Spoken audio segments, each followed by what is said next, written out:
I found her kneeling in the dirt with a wooden box pressed against her chest, and the look on her face when she saw me standing there, that look right there, told me something I wasn't ready to understand yet. Let me back up. My name is Jonathan Mercer. I'm 76 years old, retired naval architect, and I've spent the better part of my adult life reading water, reading wind, reading the invisible forces that hold things together and pull them apart. I spent decades designing vessels meant to survive conditions that would break most men. And I genuinely believed, that after all those years of study, all those years of paying attention, I knew how to read the people around me too, especially her, especially Elaine. I was wrong about that. And I'm still not entirely sure how to feel about being wrong, but I'm getting ahead of myself. That's a bad habit I picked up somewhere along the way, jumping to the end before I've given you the beginning. So let me do this right. Let me give you the beginning, because the beginning matters more than I realized when I was living inside it. It was a Tuesday in late June, the kind of Tuesday that Annapolis does better than anywhere else on the planet, the air sitting soft and warm off the bay, that particular quality of light that turns the brick facades on King George Street into something almost amber, almost golden, like the whole city is lit from inside. I've lived here for going on 47 years, and I still stop sometimes when the light does that. Still catch myself just standing on the sidewalk like a man who forgot where he was going. I had been in the hospital for 11 days, nothing catastrophic, or rather, nothing that turned out to be catastrophic, which is not the same thing as nothing, because for a solid 72 hours in there, the word catastrophic was hovering pretty close to my situation. My heart had given me what my cardiologist, Dr. Harmon, described as a serious warning. He's a precise man, Dr. Harmon, doesn't use words loosely. When he sat down in that chair beside my bed and said serious warning, I understood exactly what he meant and what he was choosing not to say. Elaine had been there every day, every single day, sometimes twice. She'd sit in that pale green vinyl chair beside the window and bring things, a book she thought I might want, a thermos of the good coffee because she knows what hospital coffee does to my mood, once a small cutting from the garden in a glass vase. She carried on the bus because she doesn't like driving in heavy traffic anymore. Little things, steady things. On the 9th day, Dr. Harmon told us both that my recovery was progressing more quickly than they had projected. Something about the specific way my body was responding to the medication, something about certain readings improving faster than expected. He was cautiously pleased. I could tell because his posture changed slightly, something in his shoulders. He said that if the following 48 hours continued trending in the right direction, I might be discharged as early as Thursday morning rather than Friday evening. Elaine squeezed my hand when he said that.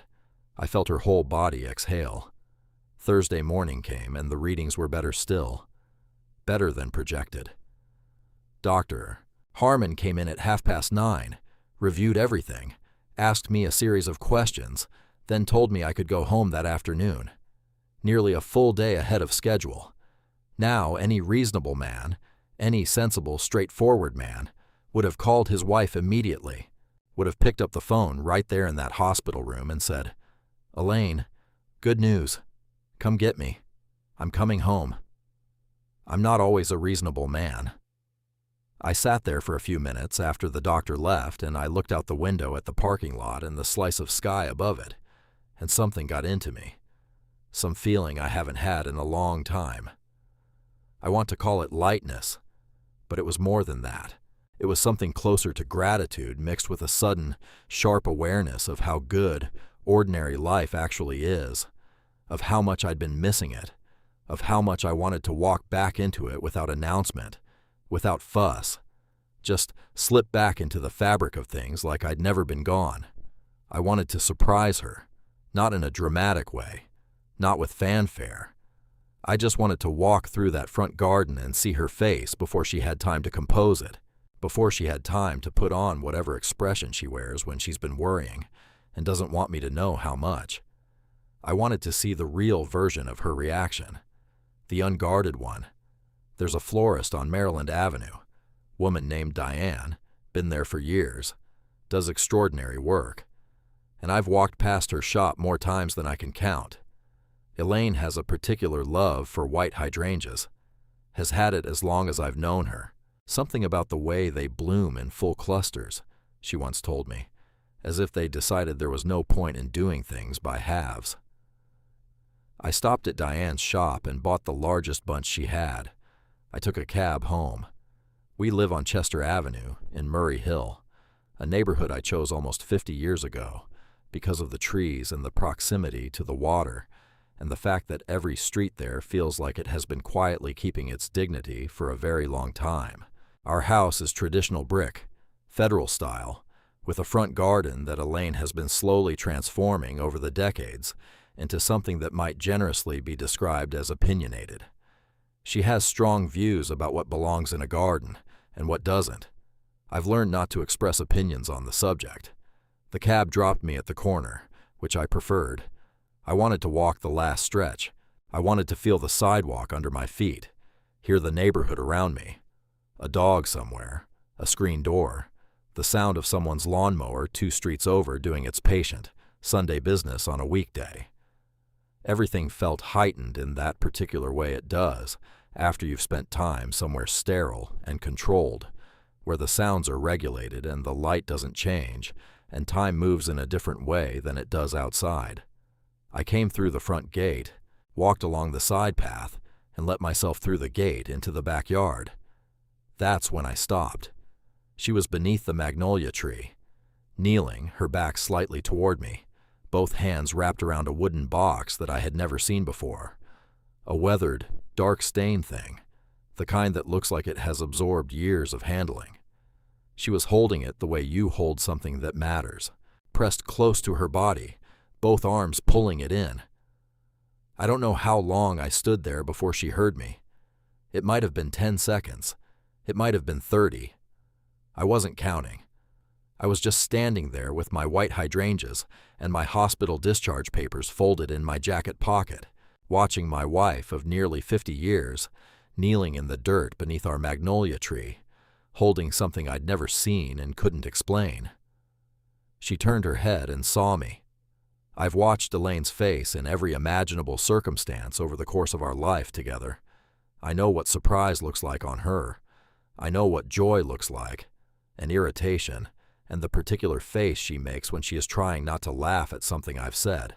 I know what grief looks like on her, and what contentment looks like, and what the face is that means she has already decided something, and is simply waiting for me to arrive at the same conclusion.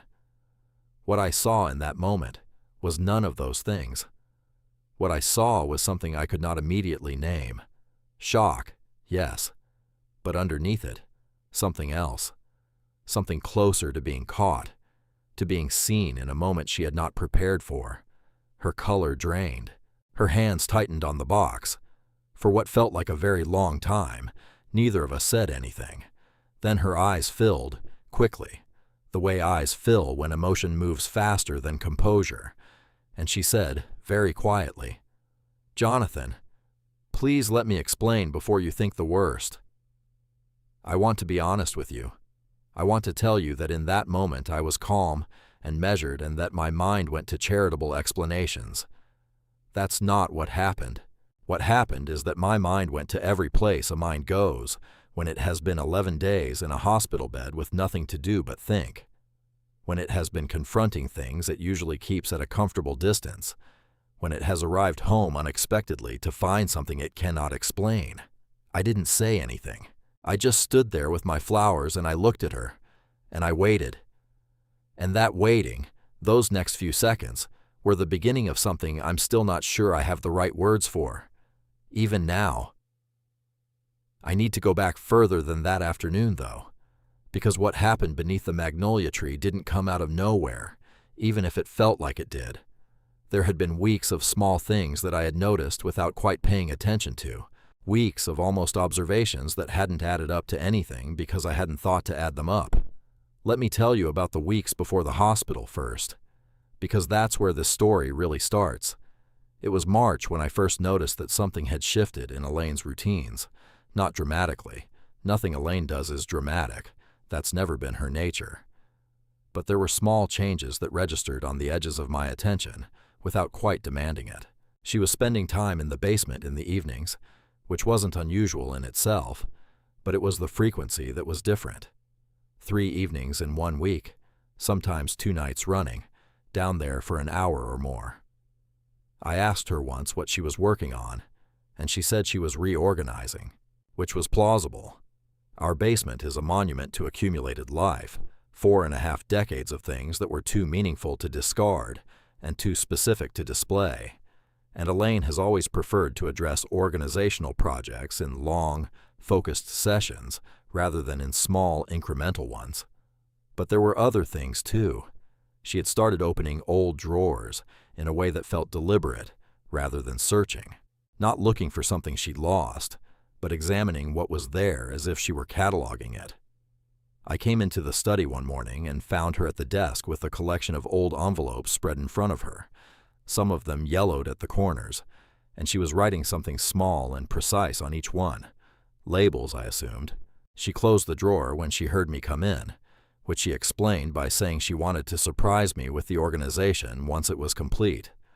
I accepted that. It was a reasonable explanation. Elaine has always been methodical about domestic projects and has always preferred to present finished work rather than invite commentary on work in progress. I didn't think more about it. In April, I reached for a particular jacket I hadn't worn since autumn, a charcoal wool I've had for years, comfortable in that specific way only old clothes can be, and found it wasn't where I expected it to be. This happens occasionally, things migrating in closets, and I mentioned it to Elaine, and she said she'd moved some things around and would find it. A week later, it reappeared. I didn't ask where it had been. There was also the matter of certain photographs. Elaine keeps a collection of framed photographs on the sideboard in the dining room. It has evolved over the years, things coming and going from it, nothing particularly fixed. In April and May, I became aware that several of the frames had been replaced or rearranged, but also that there were photographs I didn't recognize appearing occasionally, older ones, images I hadn't seen in a long time. I noticed. I didn't remark on it. I assumed she was cycling through the collection, which she does periodically.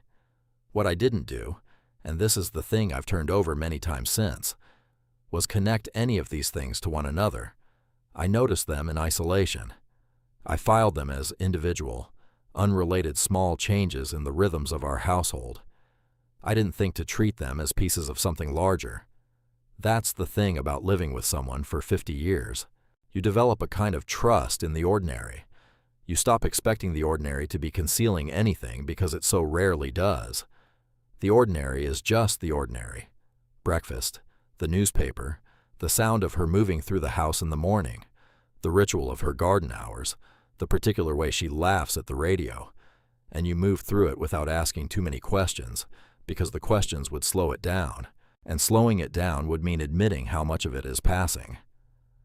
I went to the hospital in early June, a routine cardiology appointment that stopped being routine about 40 minutes in, when certain readings prompted Dr. Harmon to suggest, with the careful gravity he reserves for suggestions that are really instructions, that I should stay for further observation. Elaine was home when they admitted me. I called her from the desk at the cardiology floor, and she was there within an hour, with the thermos of coffee and a book, and the particular expression on her face that means she is frightened, and has decided that being frightened serves no practical purpose. She visited every day, sometimes twice. She sat in that green chair and read, or we talked, or we were quiet together in the way that people who have been married a long time can be quiet, not as an absence of conversation, but as a form of it. On one of those evenings, I remember looking at her in the particular light of that room, that institutional, neither warm nor cool hospital light, and being struck by something that I couldn't articulate at the time, but that I've thought about many times since. She looked tired in a way that was different from simply being tired. She looked like someone carrying something. Not a burden, exactly, more like a project. The face of a person whose mind is elsewhere, even when their body is present. I noticed it. I didn't say anything. I assumed it was the hospital situation, the stress of it, the long days traveling back and forth. And then they told us I could go home early, and she exhaled like a woman setting down something heavy. And then I decided not to call, and stopped at the florist, and came home through the side gate, and found her beneath the magnolia tree with a wooden box I had never seen. Now, here's the thing I want you to understand about what was going through my mind in those first seconds after she said what she said. After she asked me to let her explain before I thought the worst. The worst isn't a single image. The worst is an entire family of images. And when someone uses that particular phrase, please don't think the worst. What they've done, without meaning to, is invite every single one of those images into the room simultaneously. What was in that box? That was the question. That was the only question. 11 days of hospital corridors and cardiac readings, and the specific vulnerability that comes with lying still while other people make decisions about what your body is doing. All of that had made me more open than I usually allow myself to be, more susceptible to what I was feeling, less able to file it quietly in the drawer, labeled things not worth dwelling on. I stood there with my white hydrangeas in the afternoon light, and I looked at my wife kneeling in the garden dirt, and I looked at the box in her hands, and I thought about everything I didn't know about those 11 days when I wasn't home. I thought about the basement, the envelopes, the jacket, the photographs cycling on the sideboard. I thought, what has she been doing? And I thought, just behind that, quieter but there, who has she been doing it for? I'm not proud of those thoughts. I want to be clear about that. Nearly 50 years of marriage, a woman who visited me twice on some of those hospital days, who brought coffee and sat in a vinyl chair for hours. And there I was, standing in my own garden, letting doubt find the cracks that illness and absence had opened up in me. But it was there. The doubt was there. And she could see it on my face, I think, because she said it again, softer. Jonathan, please. The magnolia behind her was in its late June state, the big blossoms mostly finished, just the occasional one still holding on, the leaves deep and heavy and green. I planted that tree with her the summer after we moved in, 1977. It was barely taller than her shoulder then. Now it clears the second-floor windows. I looked at the tree. I looked at her. I looked at the box. And I said more quietly than I intended, "Then explain." She looked at me for a long moment. Then she looked at the box in her hands. Then back at me. And she said, "Not here. Come inside. I'll make tea and I'll tell you everything." There was something in the way she said it that I couldn't read. Not evasion, exactly. Something more like care, like she wanted to give what was about to happen, the proper container, the proper setting. I followed her inside, and sitting in that kitchen with the afternoon coming through the garden window, the hydrangeas still in my hand, the tea not yet made, the box sitting on the table between us like a question waiting to become an answer, she looked at me with those same careful eyes and said, "I need to tell you about something I started 4 years ago, something I never told you about, not because I was hiding it from you, but because I wanted it to be finished before you knew it existed." She put both hands on the box. "I need you to trust me," she said, "for just a little longer." I looked at her hands. Those hands I've known for half a century. Those hands that have tended this garden and illustrated botanical specimens with extraordinary precision and held my arm in the dark on nights when one or both of us couldn't sleep. I looked at those hands and something in me, all the doubt, all the images, all the quiet hours in that hospital room when my mind had gone to places I wasn't ready for, something in me went quiet too. I set the hydrangeas on the counter. I sat down across from her. And I said, "All right, Elaine, I'm listening."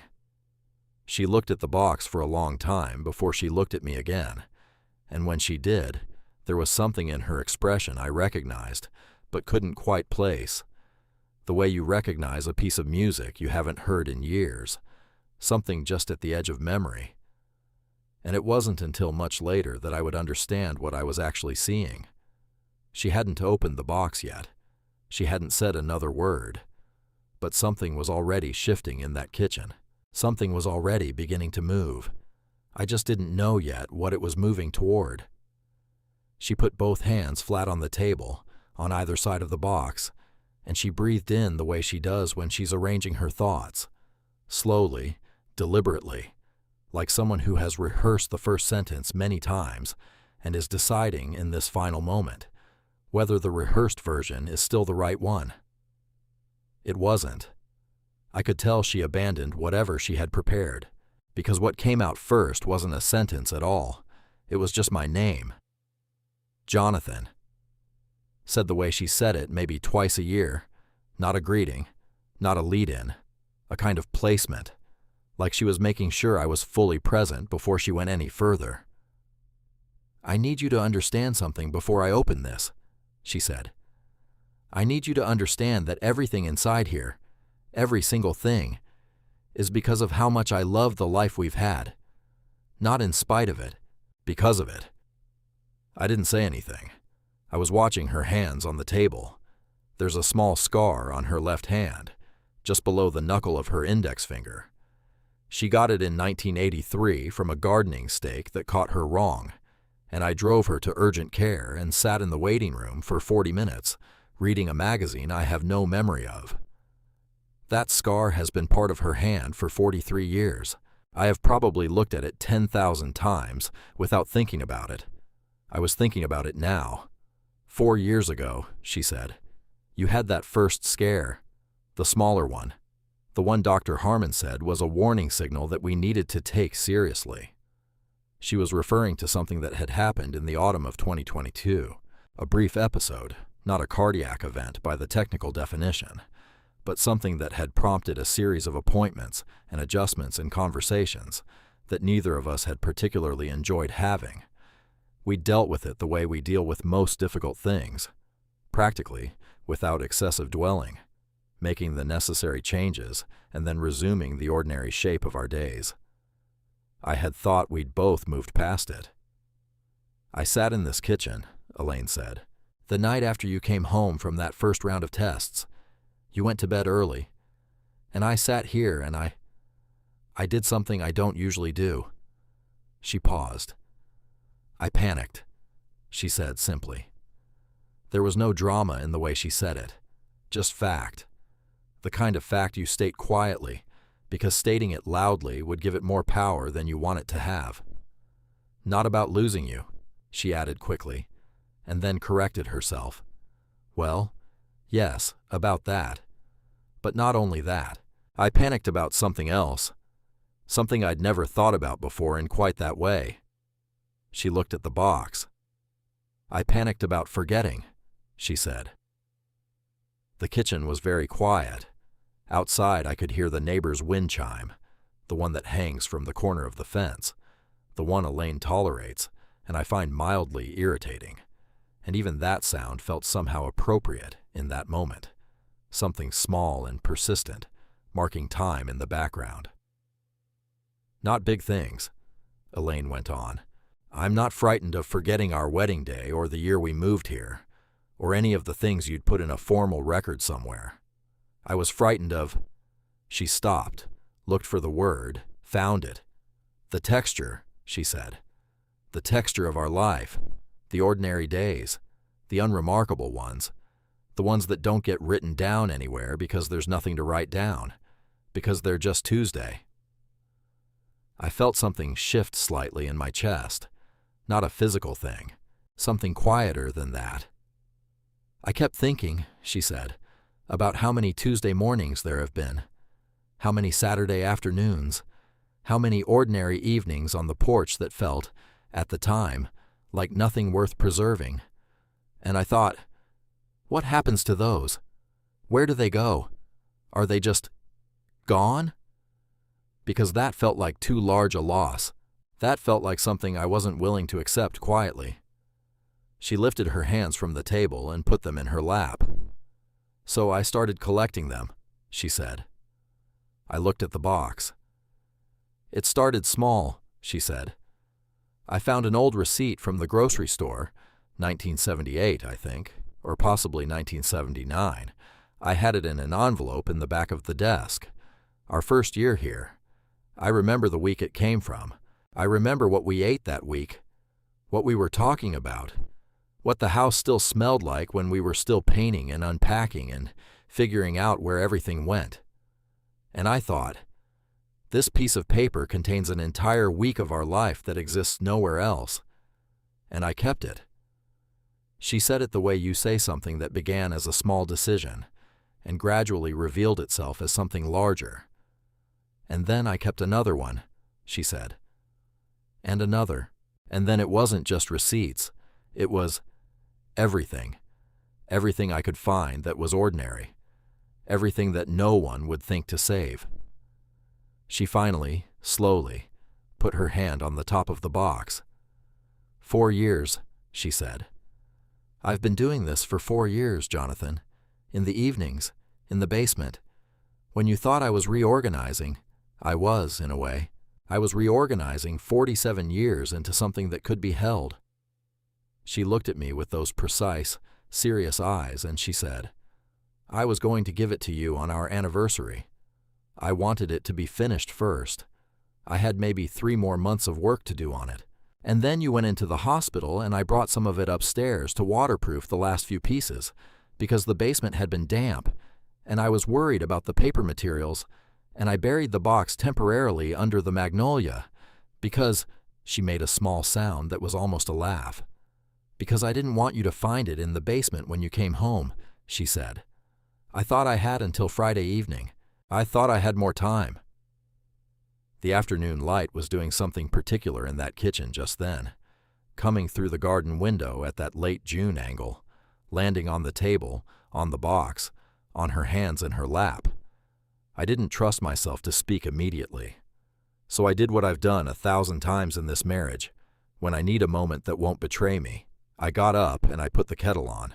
I stood at the counter with my back to her for about 30 seconds while the kettle filled. And in those 30 seconds, I was doing several things at once.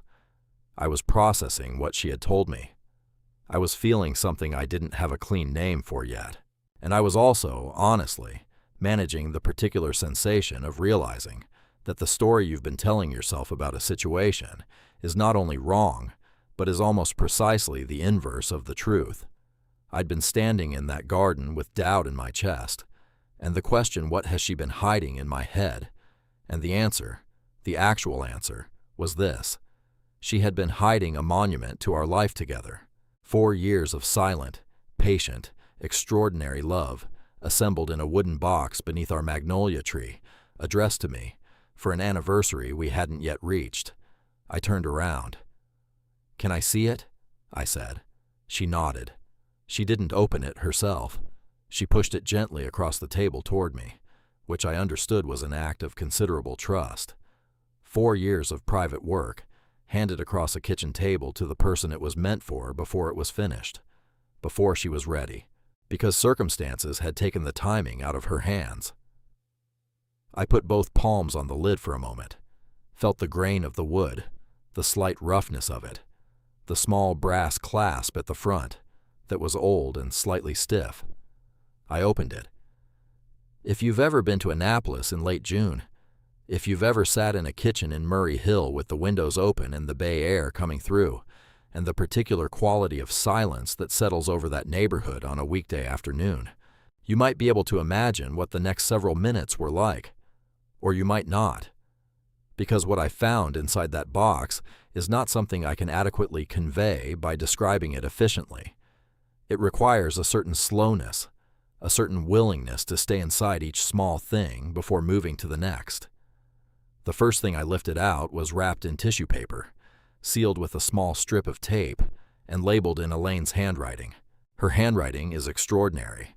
She trained herself decades ago to letter with botanical precision, and even her informal writing carries that quality of each character being exactly considered.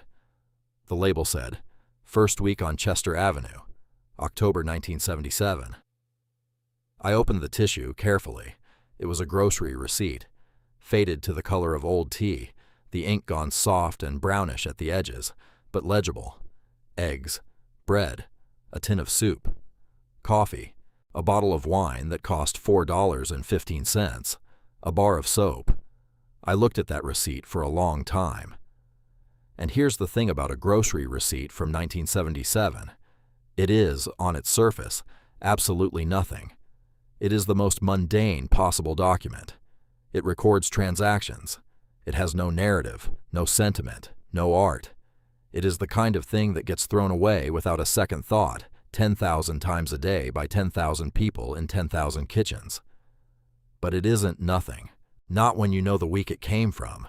Not when you can feel the week it came from. The two of us still learning where the light switches were in a house we'd just moved into. Still disagreeing pleasantly about which shelf things belonged on.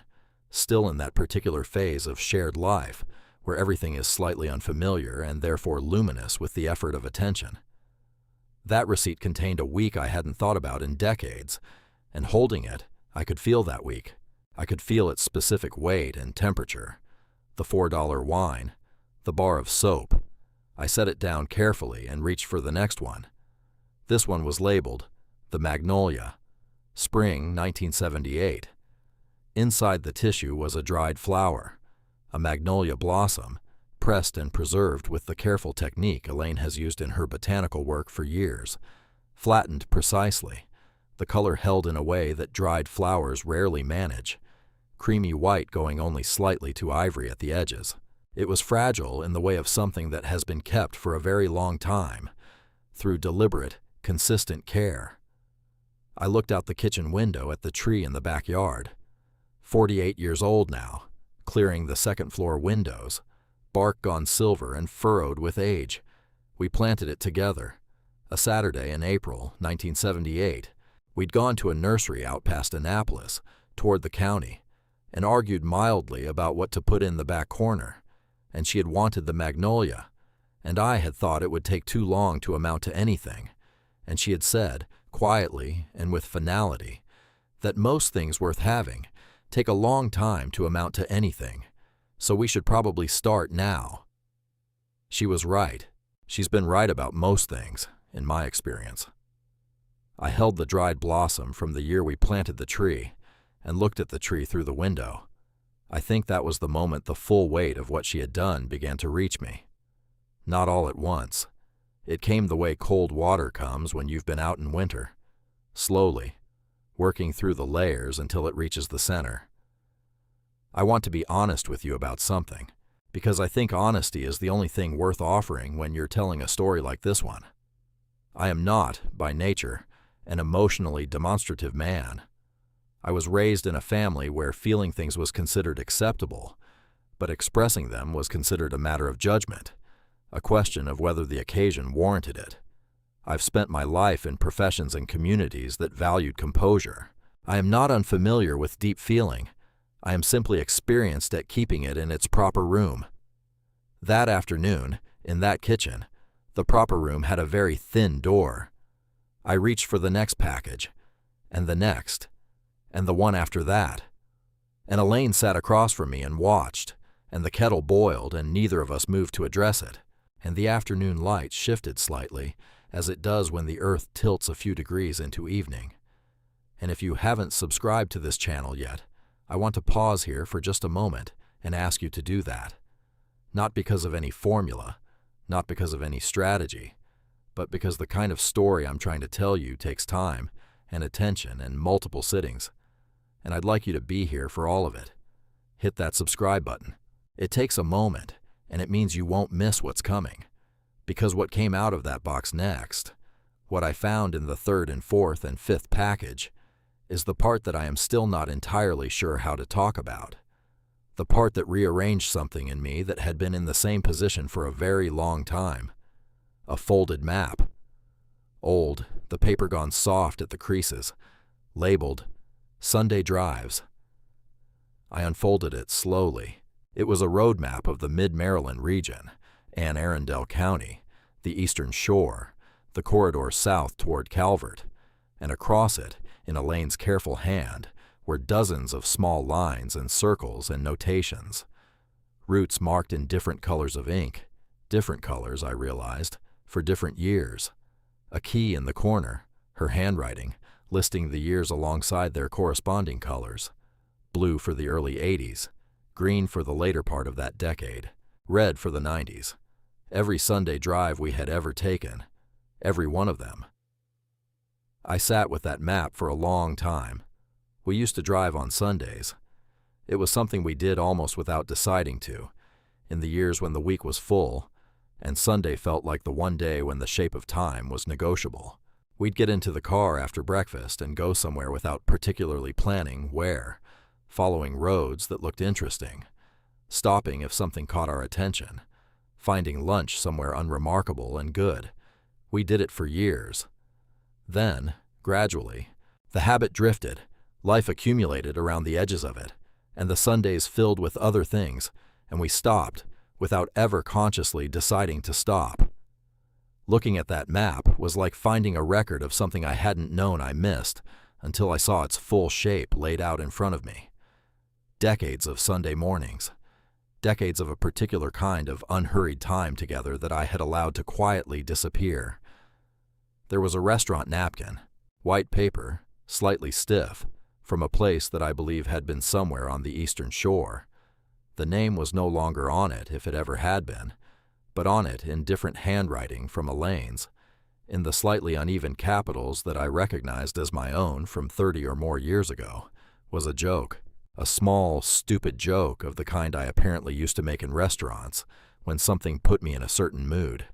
The kind of joke that you write on a napkin instead of saying out loud, because saying it out loud would force you to hear how ridiculous it was. I don't remember writing it, but I remembered, reading it, that I used to be that person, the person who wrote jokes on napkins. I hadn't thought about that in years, hadn't thought of it as a thing I used to do that I no longer do, but it was. It was a thing I used to do. Elaine said, watching my face, "You used to do that all the time. Sundays, sometimes at dinner. You'd write something on whatever was available and slide it across to me. You stopped sometime in I think the late 90s. I never said anything because I didn't want you to feel self-conscious about it." I looked at the napkin. "I kept the ones I could," she said. "There was a ferry ticket from the Chesapeake Ferry crossing, one of the routes that no longer operates the same way it did then, the crossing we used to take in the earlier years, when we had more time and less reason to be efficient about getting somewhere. The ticket was dated August 1981, a Saturday.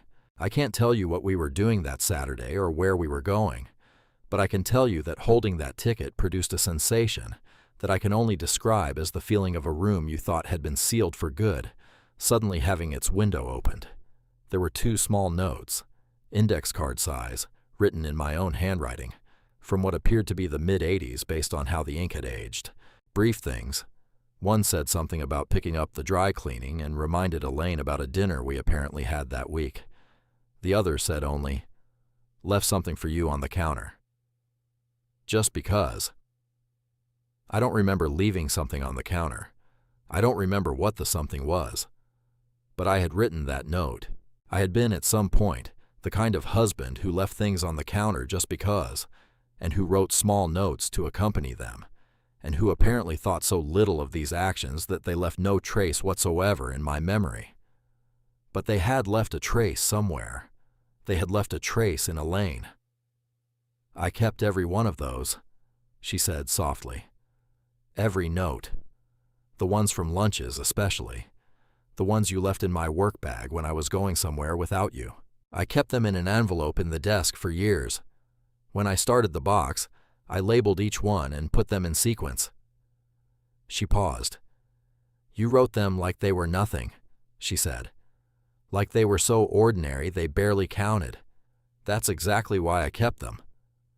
I put the note down on the table beside the napkin, and the ferry ticket, and the map, and the dried magnolia blossom, and the grocery receipt from 1977, and I looked at this accumulation of ordinary objects, and I tried to find the right word for what I was feeling and didn't find it. What I found instead were several feelings operating simultaneously, which is not a comfortable condition for a man of my nature and my upbringing, but which was, in that moment, simply unavoidable. I was moved, deeply, in the particular way that happens when something bypasses the outer layers of your defenses, not through force, but through such complete accuracy that there is simply no defense appropriate to it. I was also, underneath the moved feeling, and this is the part that surprised me more, something that I can only describe as chastened, because looking at those objects, I was becoming aware of something I hadn't been aware of before, or had been aware of only dimly, the way you're aware of the sound of a clock you've stopped hearing. I had been present for every single one of those moments, present for the grocery run in 1977, the planting of the magnolia, the Sunday drives, the restaurant napkins, the ferry tickets, the small index card notes left in lunch bags. I had been there for all of it, and I had saved none of it. Not one piece, not one fragment, not one ferry ticket or dried flower or handwritten note, because I had treated all of it as exactly what it appeared to be on the surface, ordinary, unremarkable, the background texture of a life that would simply continue to accumulate more of itself, indefinitely, without requiring documentation. Elaine had understood something I hadn't. She had understood that ordinary days don't repeat themselves, that the texture of a particular decade, a particular season, a particular version of two people in a particular house, that texture is unrepeatable and therefore irreplaceable, and if no one saves it, it dissolves, not dramatically, just gradually, the way morning light dissolves when the day gets going and nobody thinks to remark on how extraordinary it was. The kettle had long gone quiet. Outside, the wind chime moved in whatever small evening breeze was coming off the water. I picked up the next package from the box, and that's when I heard something I wasn't expecting, something that stopped me completely, that I hadn't anticipated, that sent the afternoon in a direction neither of us had planned for, something that had been waiting at the bottom of the box and that Elaine hadn't yet mentioned, something that changed, quietly and permanently, the way I understood what she had built. It was a small device, no larger than a deck of cards, the kind of portable audio recorder that was common enough a few years ago, before everything migrated into phones and disappeared into applications you need 3 steps to find. It was sitting at the bottom of the box, wrapped in a square of soft flannel, and beside it, coiled neatly, the cord wrapped in a small tie the way Elaine wraps everything, with that particular orderliness she brings to all her materials, a pair of small earphones. She had labeled the recorder too. The label said, in her careful hand, "For when you're ready to listen." I looked at it for a moment. Then I looked at her. She was watching me with an expression I can only describe as careful. Not nervous exactly. Something more like the expression of a person who has made something and is waiting to find out whether it lands the way they intended. That particular suspension between completion and reception. "What's on it?" I said. She folded her hands in her lap. "Sounds," she said. "Just sounds. Things I recorded over the past 2 years. Things I was afraid would—" She paused, chose the word precisely. "Change, or stop, or that we'd forget had ever been a particular way." I turned the recorder over in my hands. "What kind of sounds?" I said. She was quiet for a moment. Then, "The porch swing," she said. "In the evening, when the air is still enough that you can hear the creak from the backyard. The way it sounds when one of us is sitting in it and the other is still inside. That particular creak it makes. It's been making that sound for 30 years, and I realized I had never once thought about the fact that at some point it will stop making it. Either the swing will need replacing or we'll use it less, or the neighborhood will get louder and it will simply disappear into the background. And one day we'll sit on the porch and neither of us will remember exactly how it sounded." She looked out the window toward the garden. "So I recorded it," she said, "at different times of year, spring evenings, August nights, October mornings when the air is cold and the creak is a little different because the wood has contracted slightly. I have 17 recordings of the porch swing. I set the recorder down very carefully on the table. "What else?" I said. My voice was doing something I was choosing not to draw attention to. "You," she said simply. "Mostly you." The evening was settling in around the house. The light through the garden window had gone from gold to something softer, more diffuse, the quality of light that doesn't cast sharp shadows. In Annapolis, at that hour in late June, the sky above the water takes on a color that painters have been attempting and failing to capture accurately for centuries, something between silver and pale blue, and the very faint suggestion of green.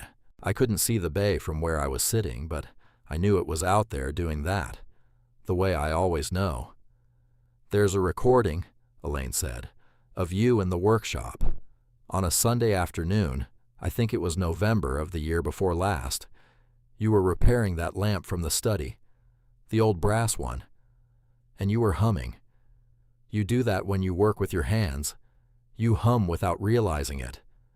It's always been one of my—" She stopped, adjusted. "I've always loved that sound, the specific randomness of it, the way it means you're completely absorbed in something, completely at ease." She looked at me directly. "I stood in the hallway for probably 10 minutes with the recorder in my hand," she said, "just catching it, just making sure I had it properly. And I thought the whole time, he has no idea this sound exists. He has no idea he makes it, and if I don't catch it, it will never exist anywhere except in my memory, and my memory is no more permanent than anything else. I have repaired a great many things in that workshop over the years. Furniture, mostly, chairs and small tables and lamps and the various objects that accumulate in a house over decades, and develop the small failures that require attention. I find it satisfying in a way I've never entirely been able to explain to people who don't find it satisfying. Something about the directness of it, the specific and solvable nature of a loose joint or a frayed cord. And apparently, when I do it, I hum. I had not known that about myself. Or rather, I suppose I had known it, in the abstract way you know things about yourself that you've never had occasion to examine, but I had never thought of it as something worth noting, worth preserving. It was just something my body did when my mind was occupied elsewhere. Elaine had thought of it as worth preserving. I picked up the earphones. She made a small motion with her hand, not quite stopping me, but something adjacent to it. "You don't have to listen right now," she said. I want the moment to be right. When you listen, I don't want it to be while you're still processing everything else." She was right about that, too. She usually is. I set the earphones back down beside the recorder. "Tell me about the rest of it," I said. "Tell me what else is in there." And so she did. She told me about the kitchen floorboards. There are 3 boards near the doorway between the kitchen and the hallway that have been making a specific sound for the better part of 20 years. A sequence of 3 distinct creaks in a minor key, almost musical in their consistency. The kind of sound that becomes so familiar, it stops registering as sound and becomes simply part of the texture of moving through your own house. She had recorded those too, multiple times, at different hours, because she had noticed that they sound slightly different at 2 in the morning when the house is otherwise perfectly still, than they do at 7 in the morning when breakfast is being made and the radio is on and the sounds are layered. "I recorded them at 2 in the morning," Fern said. "I'm a light sleeper," she said, with a small, dry expression that managed to be simultaneously an explanation and an entire chapter of our shared life. She told me about the conservatory roof in the rain. We added the conservatory in 1994. It's at the back of the house, extending into the garden, glass roof and all, a project I undertook over one long summer with significant assistance from a carpenter named Terrence, who I still think of as the most patient man I've ever met in a professional capacity.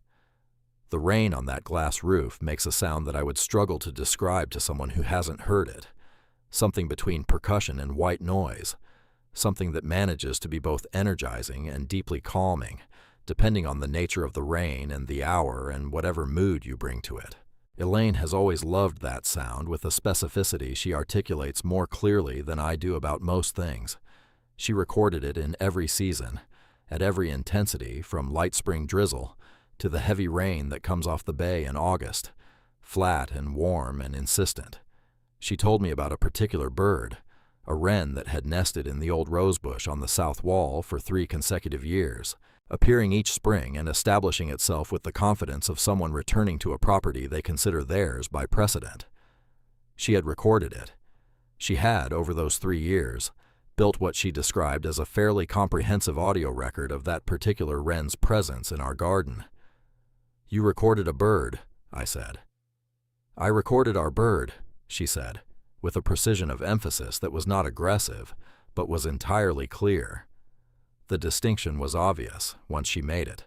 Our bird, meaning the bird that had chosen our garden specifically, that had been part of our specific spring for 3 years, that had become one of the unremarkable textures of morning that you stop hearing precisely because it is reliable and present and you expect it to always be there. This is the thing about Elaine. She sees what things actually are, not what they appear to be, not what the convenient category suggests they are, but what they actually are. It is a quality I have admired in her for 50 years, and one that I have never been able to fully replicate in myself, no matter how much time I spend in her company. I am better at it than I was, I believe that honestly, but she has a natural accuracy of perception that goes beyond what can be learned. Some people simply see more clearly. She is one of them. And what she had seen over 4 years of quiet, patient, private work, what she had understood in that kitchen on the night after my first health scare, sitting alone while I slept, was that a life is not its extraordinary moments. A life is its ordinary sounds, its grocery receipts, its dried flowers, its 3 Creek floorboard sequence in a minor key at 2 in the morning, its porch swing in October, its humming in the workshop on a Sunday. These are not the decorations of a life. These are the life, and they are so consistently present, so reliably unremarkable, that they vanish without anyone noticing they've gone, until one day you find yourself reaching for a sound, or a feeling, or a texture, and it simply isn't there anymore, and you realize you can't remember exactly how it was. She had decided that was not acceptable, and so she had built an archive. Now, if you're still with me at this point in the story, I want to ask you something. There are people watching right now who understand exactly what I'm describing, who have felt that particular sensation of reaching for an ordinary thing that has quietly disappeared. A smell, a sound, a routine that belonged to a particular season of life, and then stopped belonging without announcement. If that's you, if this story is landing somewhere real, I want to ask you to leave a comment below. Tell me where you're watching from. Tell me what ordinary thing you wish someone had thought to save. This channel exists because of those conversations, because of people who watch and respond and share their own versions of this. So take a moment, write something, and if you haven't subscribed yet, do it now. It's the simplest thing, and it means you'll be here for how this ends, because we're not there yet, not even close. Let me tell you about the letters. At the bottom of the box, beneath the recorder and the tissue-wrapped packages, there were envelopes. 8 of them, I counted later, though I only learned what was in them gradually, because Elaine introduced them carefully, the way you introduce something that requires context before it can be understood properly. "Those are from the neighbors," she said, when I lifted the first one, "and from a few other people. I wrote to them. Over the past 2 years, quietly.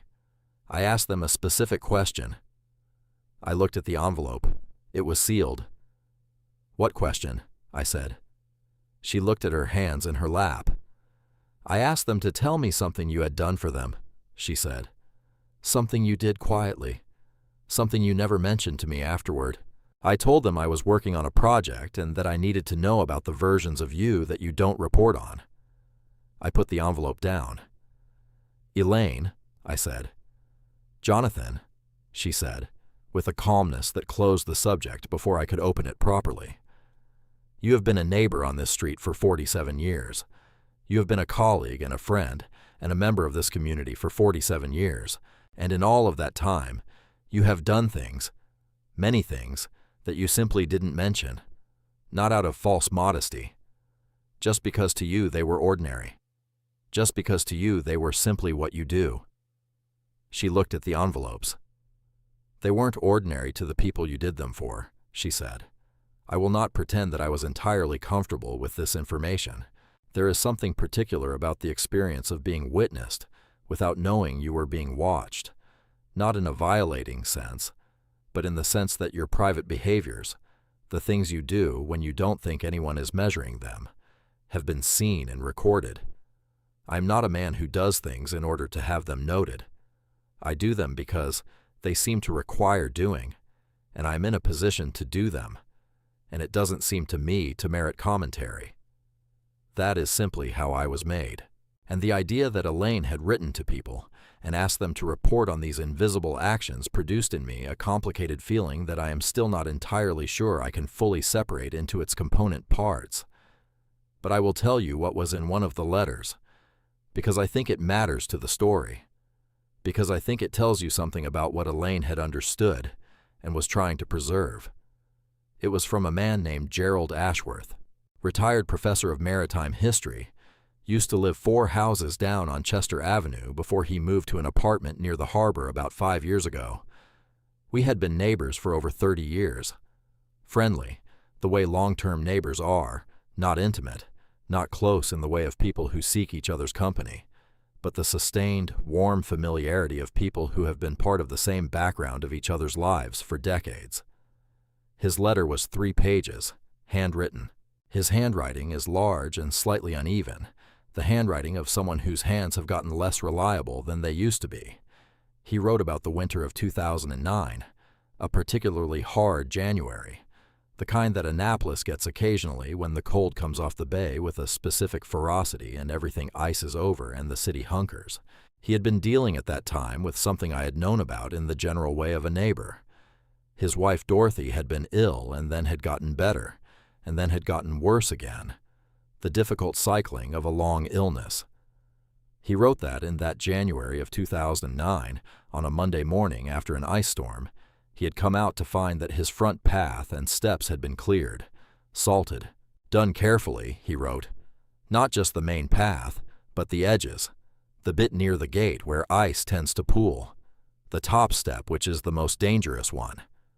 He had assumed it was the young man from down the street who occasionally did that kind of thing. He'd thought nothing more of it. It happened again 3 days later, after the second ice event of that week. And then, a few weeks later, Gerald's car had a flat tire. He'd discovered it on a Thursday evening, too late and too cold to want to deal with it, and had gone inside intending to call a service in the morning. He came out the next morning and the tire had been changed. His spare was on, properly tightened. His flat was in the boot. He wrote that he had eventually figured it out, had looked out a window at the right moment during the third ice-clearing event in February, and had seen me working in the dark, early morning, with a small light and a bag of salt, finishing the steps and then walking back down the street toward our house without looking back. He had never mentioned it to me directly. He had understood, he wrote, that mentioning it would have been the wrong thing to do, that it would have made me uncomfortable, and would have shifted the nature of the thing, turned it into a transaction, a favor requiring acknowledgement, when it was clearly not that. It was simply something I had done because it needed doing, and because Dorothy was ill, and Gerald had enough on his mind. But he had remembered it. For 16 years he had remembered it, and when Elaine wrote to him and asked if he had anything to share, he had written 3 pages. I sat with that letter for a long time. The ice on Gerald's steps, the flat tire, 2 things from 2009 that I genuinely, and I want to be precise here, I genuinely have no clear memory of, not because they were too painful to remember, because they were too ordinary, because at the time they had seemed to me to be the simplest possible things. The steps were icy, Someone who had enough to deal with needed them cleared. I had the salt and the time and the inclination, and that was entirely the extent of the thought I had given it. Gerald Ashworth had given it 16 years of quiet gratitude. Elaine had understood that this was the kind of thing worth preserving, that these invisible actions, these unreported ordinary decencies, were as much a part of the life she was archiving as the grocery receipts and the ferry tickets. That a complete record of a person, a complete record of a life lived with another person, has to include not only the shared moments, but the private ones, the ones where you are who you are when no one is watching, or when you think no one is watching. She had been watching, not in the sense of surveillance, in the sense of love, which is a different kind of attention entirely, one that notices not in order to assess or judge, but simply because the person matters enough to be seen completely. I put Gerald's letter down on the table. "There are 7 more," Elaine said quietly. "I know," I said. "You don't have to read them today," she said. "I know that too," I said. We sat for a moment in the kitchen with the evening coming in, and the box open on the table between us, and all its carefully preserved contents spread across the wood, the receipts, and the map, and the napkin, and the ferry ticket, and the notes, and the dried magnolia blossom, and the recorder, and the earphones, and Gerald Ashworth's 3 pages of large, uneven handwriting. I looked at all of it, then I looked at her. "How long did you work on this?" I said. I knew she had told me already, 4 years, but I wanted to hear it again in a different way. Not the duration, but the texture of it, the what it had actually been. "Most evenings," she said, "after you'd gone to bed. Sometimes 2 or 3 hours, sometimes just 30 minutes, writing a label or pressing something properly. It was," she thought about how to say it, "it was the quietest project I've ever worked on," she said. "Quieter even than the botanical work, because the botanical work has a product that builds visibly, plate by plate. This was different.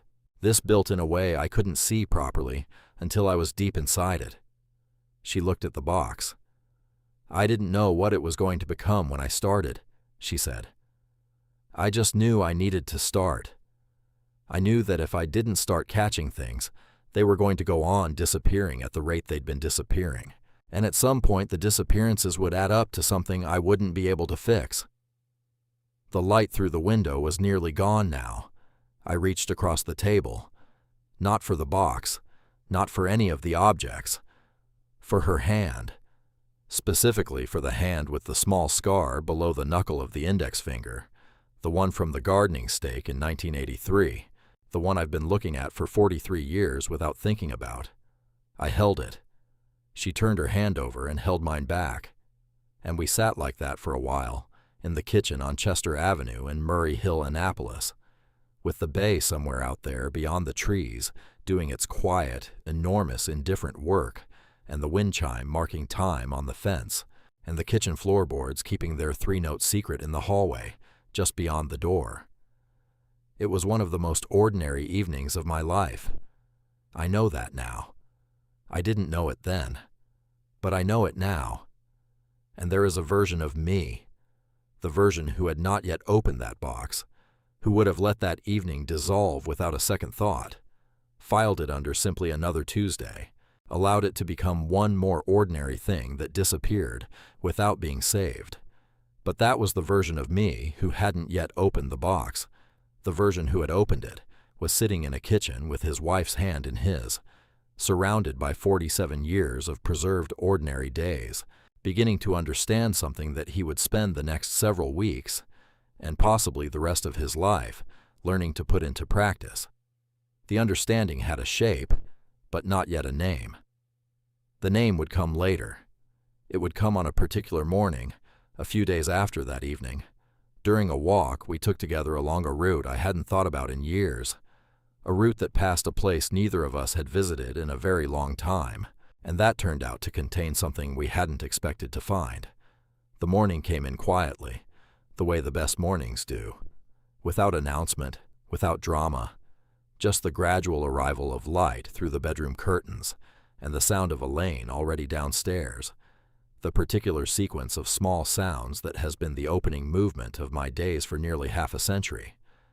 The kettle, the soft percussion of a cabinet closing, the three-note creak of the kitchen floorboards, which I now heard differently, heard deliberately, for what felt like the first time. I lay there for a few minutes before getting up, not because I was tired, because I had been in the habit, since coming home from the hospital, of giving myself a few quiet minutes in the morning to simply be inside the day before the day began properly. Dr. Harmon had said something about not rushing the transition back into full routine. I had taken that guidance and applied it more broadly than he probably intended. I lay there and listened to the house. It's a thing I had never done before, not consciously, not with attention. I had always moved through the mornings quickly, purposefully, with the particular momentum of a man who has always had somewhere to be and something specific to do when he got there. But that morning, 3 days after coming home from the hospital, 2 days after the evening in the kitchen with the box, I lay still and I listened.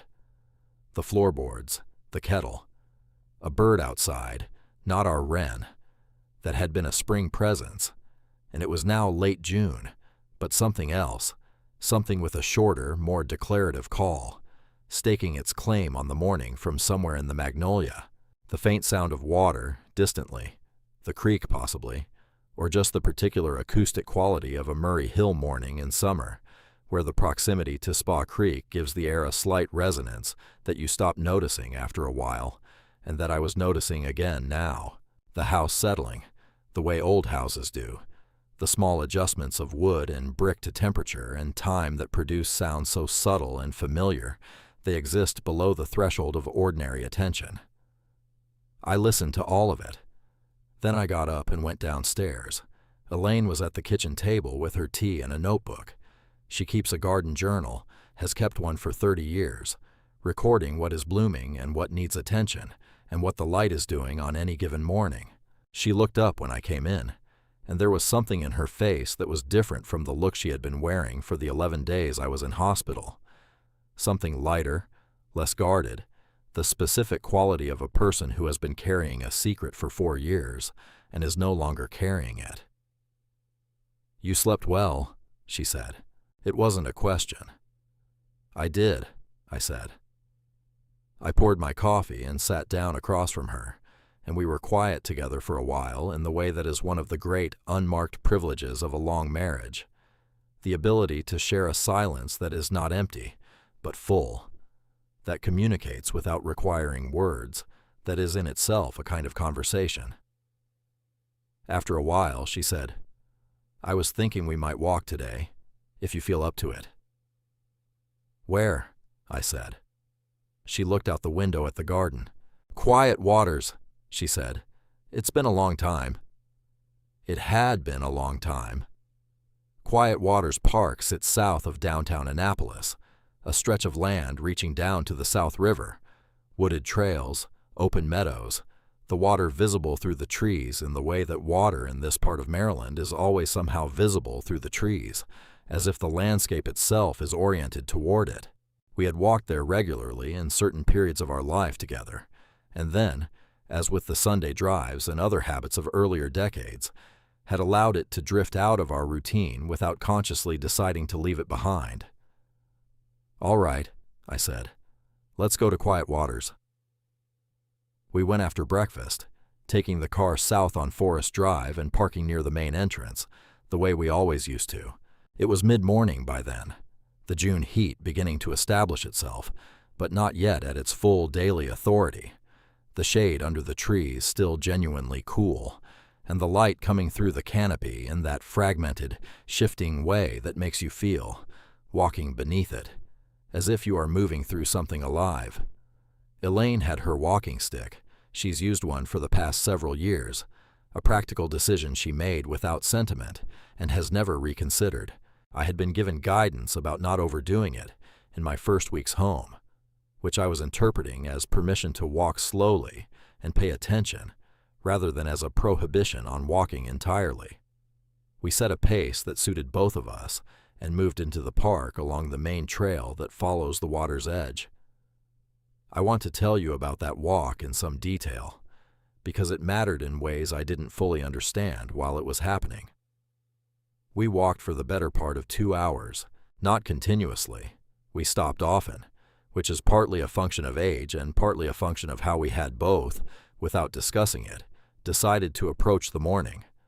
There was a bench at one of the overlooks above the South River, and we sat there for a while, watching the water below do what water does, moving and reflecting and being indifferent to everything on its banks in the way that large bodies of water are indifferent, and that I have always found oddly comforting. I spent my career working with water in a technical capacity, understanding its forces and behaviors and the specific ways it interacts with the structures you put in it. But sitting above it and simply watching it has always felt like a different kind of relationship. Less analytical, more honest maybe. Elaine sat beside me on that bench and we looked at the water. "I've been thinking," she said after a while, "about what happens next." "With the box?" I said. "With all of it," she said. "The box, yes, but what more broadly?" She paused. "I've been doing this for 4 years, essentially alone," she said, "catching things, preserving things, and it worked in a certain way. I caught things that would otherwise be gone. But there's a limit to what one person can catch, because there are things that only you would know to save, things from your perspective that I can't see, things about the life from inside you that I can only observe from outside." She was quiet for a moment. "I think we should do it together," she said. "Going forward." I looked at the river. "The archive," I said. "The archive," she said. "But differently, not catching things retrospectively. Together, intentionally, starting from now." That word, now, landed with a weight that I think only people of a certain age fully understand. Now, at 76, means something different from what it meant at 36, or 46, or even 66. Now has a specificity it didn't used to have, a particular urgency that is not panic. I want to be clear about that. It is not panic, but rather an accuracy, a willingness to be precise about the value of the present moment that you sometimes have to live a long time before you arrive at. "All right," I said. She looked at me. "That's it? All right?" "What else would I say?" I said. She smiled. It's a smile I have been seeing for nearly 50 years, and it still does the same thing it has always done, which is make the immediate environment seem slightly better organized than it was a moment before. We sat on that bench for another while. A heron came in and landed near the water's edge below us, that extraordinary economy of motion that herons have, all folded angles and patience, standing in the shallows with the specific stillness of something that has decided the moment requires exactly this and nothing more. We watched it for a long time without speaking, and it was there, on that bench above the South River at Quiet Waters Park on a late June morning, that I found the name for the understanding that had been forming in me since the evening in the kitchen with the open box. It wasn't a complicated word. It was, in fact, the simplest possible word: attention.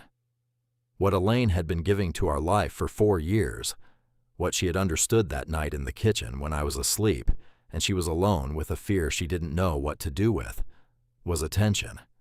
Not preservation in the archival sense, not documentation for its own sake. Attention. The active, deliberate practice of noticing what is actually here, of refusing to allow the ordinary to disappear unwitnessed, simply because it presents itself as unremarkable. She had been paying attention to our life in a way that I had not. Not because I loved it less, I want to be precise about that. Not because I was less present or less committed or less grateful for what we had built together on Chester Avenue over 47 years. But because I had trusted the ordinary to simply persist, because I had assumed, without examining the assumption, that the texture of our days was a constant, a permanent background, a given that required no active acknowledgement. She had known better, And I was now, at 76, beginning to learn what she had known.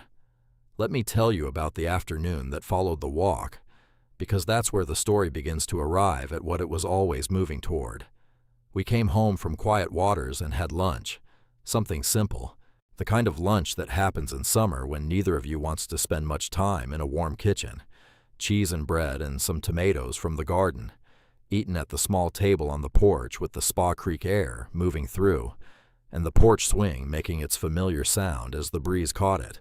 I noticed the sound of the swing in the way I had been noticing sounds since the evening with the box, deliberately, with a kind of quiet gratitude for its specificity.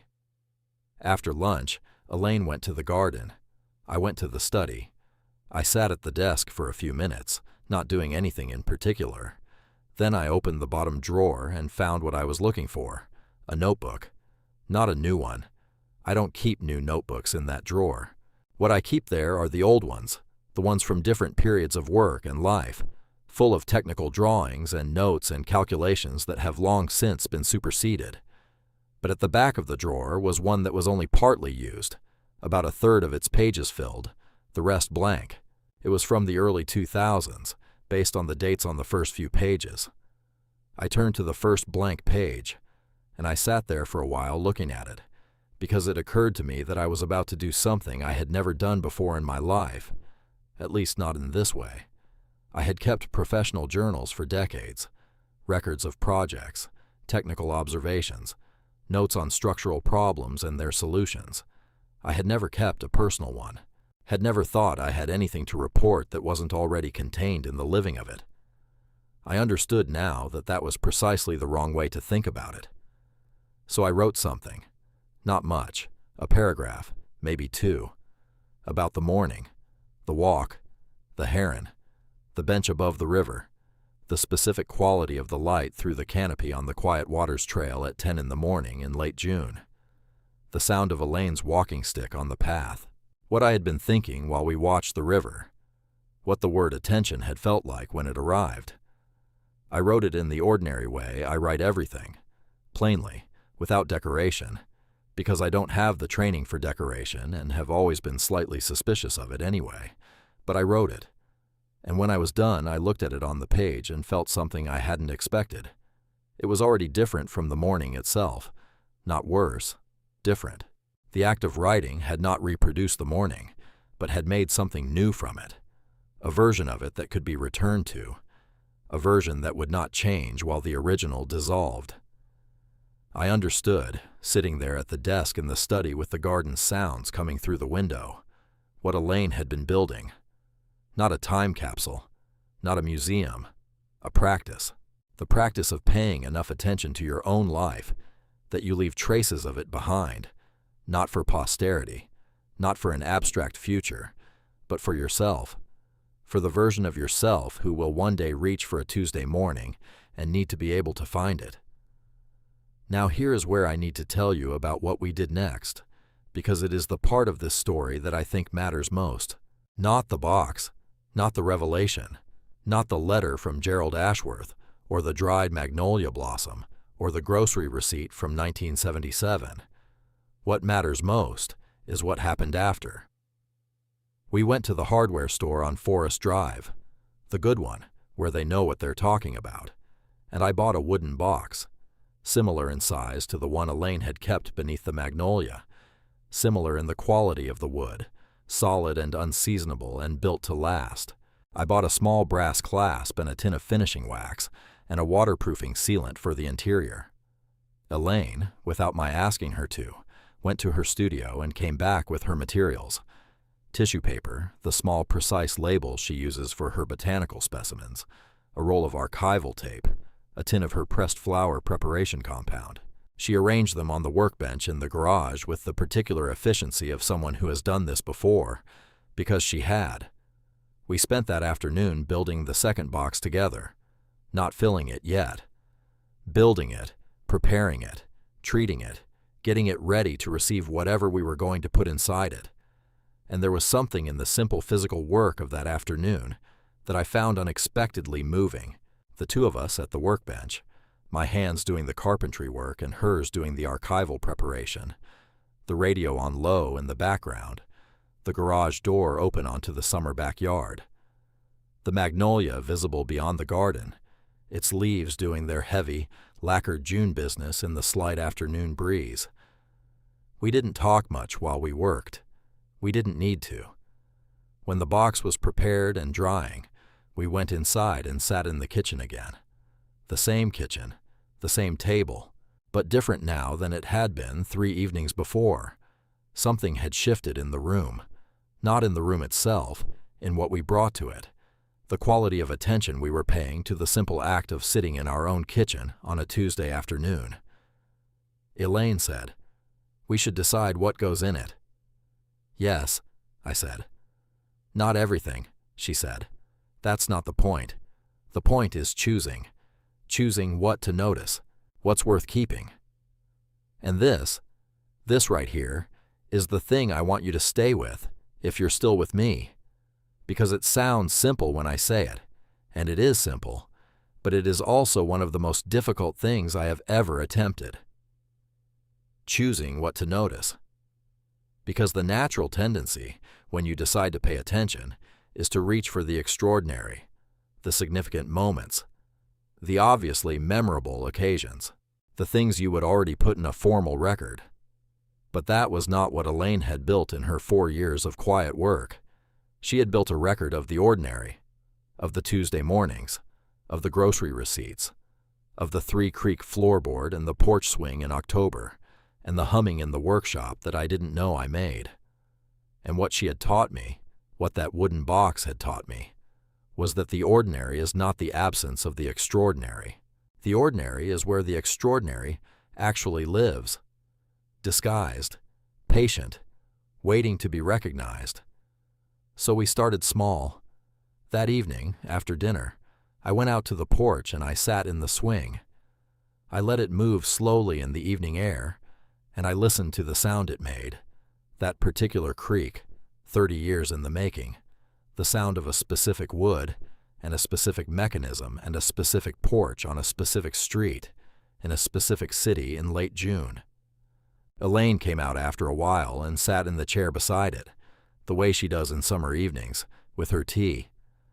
And I took out my phone, which felt simultaneously absurd and right, and I made a short recording. Just 30 seconds. The swing, the creak, the neighbor's wind chime, the sound of her setting her teacup down on the small table beside the chair, the sound of an ordinary evening on Chester Avenue. I labeled it in my notebook. June 24th, evening on the porch, Elaine's tea, the swing in summer, the first entry in my half of the archive. In the days that followed, we fell into a pattern that was loose enough to feel natural and consistent enough to actually function. Morning pages, Elaine called them, a term she'd borrowed from somewhere, meaning simply the practice of writing something small each morning about the previous day. Not an essay, not a formal entry, just a paragraph, just enough to catch the shape of the day before it blurred into the next one. We photographed breakfast. Not artfully, I want to be clear about that, because I am not a man who photographs food with any kind of intentionality, and I was not about to start arranging things on plates for the benefit of an image. Ordinary breakfast photographs. The coffee, the newspaper folded to whatever I'd been reading, the particular morning light on the kitchen table, Elaine's garden journal open beside her cup, the unremarkable tableau of a weekday morning. We kept a small bowl on the counter, Elaine's suggestion, for ordinary objects, not valuable objects, not meaningful objects in the conventional sense, ordinary ones. A cinema ticket stub from a film we saw at the Maryland Avenue Cinema one afternoon, a documentary about Chesapeake Bay restoration work that we both found more affecting than we'd expected, a handwritten shopping list, a fortune from the fortune cookie at the Chinese restaurant on West Street, where we've been going occasionally for years, the one that said something so generic it was almost philosophically interesting, a leaf from the magnolia, chosen for no reason except that it was a particularly good leaf on a particular afternoon. We walked to Main Street one Thursday morning and sat outside a coffee shop and spent an hour simply watching the street. The particular quality of a summer morning on Main Street in Annapolis, the tourists and the local regulars navigating the same geography with completely different orientations, the boats visible at the city dock end of the street, the old buildings holding their federal-era composure against the very 21st century foot traffic moving past them. I wrote about it afterward. Elaine made a small sketch.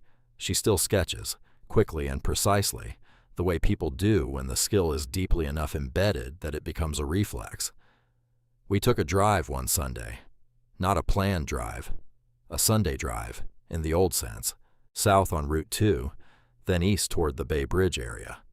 Then back through the county on roads we half recognized from older versions of ourselves that had traveled them decades ago.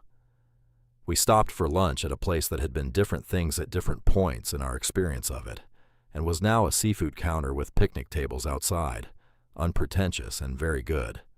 We saved the paper menu. Elaine recorded our conversation in the car. Not secretly.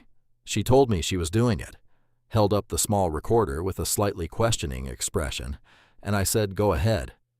And we drove through Anne Arundel County on a Sunday in late June, and talked about things we hadn't talked about in a while, not because they had been forbidden topics, but because the ordinary momentum of daily life hadn't created the occasion for them. Things about the early years of our marriage, things about the house when it was newer and we were newer in it, things about work we had each loved and work we had each endured and the difference between the two. The recording is 43 minutes long. I know because I listened to it once, a week later, sitting in the study with the earphones in. The same earphones Elaine had coiled neatly in the bottom of the wooden box, and listening to 43 minutes of a Sunday drive through Anne Arundel County in our own voices, talking about our own life, was one of the strangest and most affecting experiences I've had at 76 years old, because the voices on the recording were recognizably ours, and yet slightly foreign, the way your voice always sounds when you hear it played back, slightly more exposed than you expected, slightly more real, and the conversation was one I had been present for, and yet hearing it back, I caught things I had missed in the living of it. Inflections, pauses, the places where one of us laughed at something the other had said, and the laugh contained more than the laugh's surface. If you are still here, and I hope you are, I want to say something directly to you now, not as a story, as the man at 76 who has been the subject of the story. I spent most of my adult life under the impression that the memorable moments were the important ones, that the life worth preserving was the life of occasions, anniversaries, achievements, the marked and celebrated and photographed events that constitute what most people mean when they say they are looking back on their life. I was not wrong, exactly. Those moments matter. They carry real weight.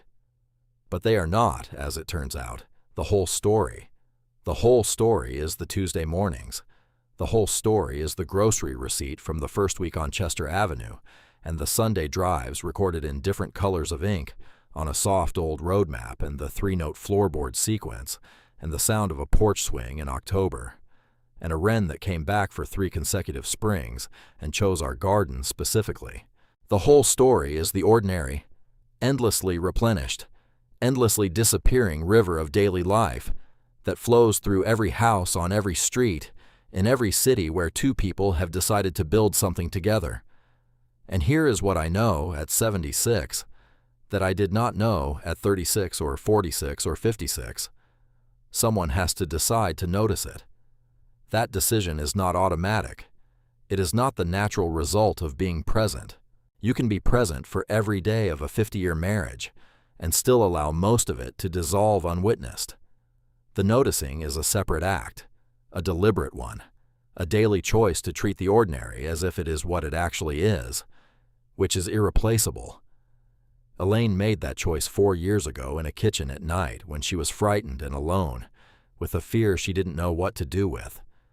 She turned her fear into a practice, and the practice, quietly and without announcement, became the most extraordinary thing anyone has ever given me. It became a record of who we were on all the unremarkable days that made us who we are. On the afternoon of that last Sunday in June, we did the thing I want to tell you about as the final part of the story. We went into the garden together in the late afternoon light, when the sun was moving toward the western line of trees, and the garden had that specific quality it gets at that hour, warm and slightly golden, and very still, the kind of stillness that feels earned rather than merely absent. I carried the second box, the one we had built together at the workbench, treated and sealed and ready. We had already put a few things in it, not many.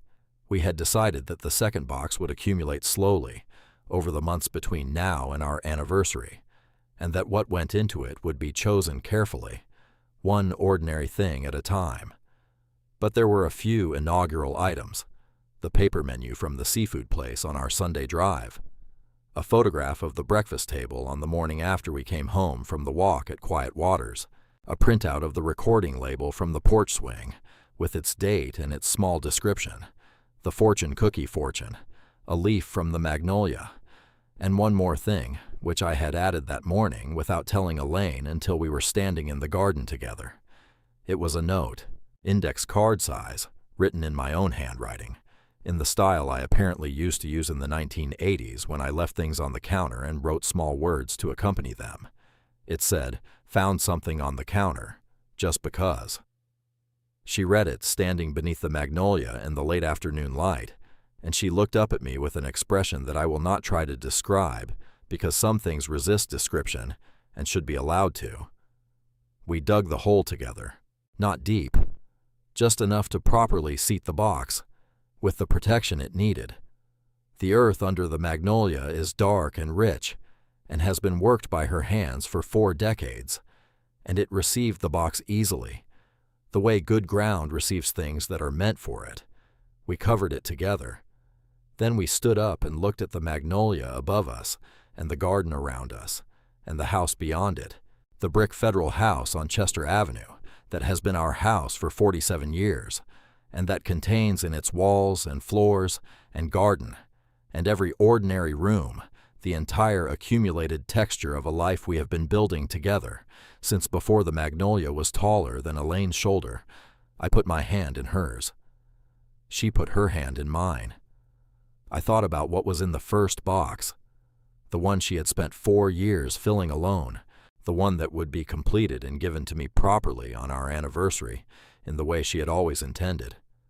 And I thought about what was in the second box, the one we had built and filled together, the one that would grow over the coming months, one ordinary Tuesday at a time. And I thought about what I had believed, for most of my life, about what a life was made of. I had believed it was made of the unforgettable moments, the ones that announce themselves, the ones that require no effort to preserve, because their weight does the work of preservation for you. I know better now. A life is made of ordinary days that someone loves enough to notice. Grocery receipts and dried flowers and ferry tickets and Sunday drives and porch swings and kitchen floorboards, and the sound of humming in a workshop on a November afternoon, and a bird that came back 3 years running because it recognized something in a garden on Chester Avenue in Murray Hill, Annapolis. A life is made of all the things you almost didn't think to save. And if someone loves you, if someone truly, patiently, quietly loves you, they are saving those things even when you don't know it, even when you're asleep, even when you're in a hospital 11 days and they're at home in the basement with tissue paper and archival tape and a small, precise label for everything that would otherwise disappear. That is what love looks like when you look at it from the inside. Not the grand gesture, not the extraordinary occasion, the quiet, daily, unremarked decision to pay attention, to treat the ordinary as the treasure it actually is, to build one unremarkable Tuesday at a time, an archive of a life that only exists because 2 people chose each other and kept choosing and let the choosing pile up into something that could be held. I'm Jonathan Mercer. I'm 76 years old, and I have a magnolia tree in my backyard that I planted in the spring of 1978, with a woman who understood from the beginning what I am only now learning, that most things worth having take a long time to amount to anything. So we should probably start now. If this story reached you, if it landed somewhere real, somewhere you recognized, I want to hear from you. Leave a comment below and tell me where in the world you're watching from. Tell me one ordinary thing from your life that you're glad someone saved, or one ordinary thing you wish had been preserved. I read everything. I want to know. And if you haven't subscribed to this channel yet, now is the moment. Hit the button. Stay for the next story, because if there is anything this wooden box beneath my magnolia tree has taught me, it's that the things worth returning to are worth making sure you can find again. We'll see you next time.